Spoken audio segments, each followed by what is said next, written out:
శ్రీమతే రామాంజన్మ అందరికీ దాసోహమండి. ధనుర్మాసంలో 27వ రోజైన ఈరోజు మన పాలకొల్ల అష్టభుజ లక్ష్మీనారాయణ స్వామివారి సన్నిధిలోని ఆండాళ్ళమ్మ జడ వైభవం సేవిద్దాం. కోడని వారిని జయించే గుణములు గల గోవింద అంటున్నారు కృష్ణ పరమాత్మని గోపికలు. శత్రువైన రావణాసురుణ్ణి విష్ణుచాపంతో సంహరించాడు. శత్రువులే కాదు మిత్రులు కూడా విముఖులవుతూ ఉంటారు ప్రణయ రోషంతో. నాయకావస్థ పొందిన మన నమ్మాళ్ళ వాళ్ళు కూడా పరమాత్మని తమ వద్దకు రావద్దని, తమతో మాట్లాడవద్దని అంటే వారిని లాలించి అనునయించి తన మాట వినేలా చేసుకుంటాడు పరమాత్మ. మరి గోపికల్ని కూడా తన వేణుగానంతో వశం చేసుకున్నాడు.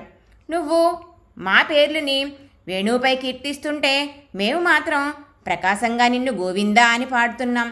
కాబట్టి మాకు నువ్వు చెవిదుద్దులు, కర్ణపువ్వులు మొదలైన అనేక ఆభరణాలు ఇచ్చి సన్మానం చెయ్యాలి అంటున్నారు గోపికలు. చెవిదుద్దులు అంటే ఆచార్యులు ఉపదేశం చేసే తిరుమంత్రం, కర్ణపువ్వులు అంటే ద్వైమంత్రం.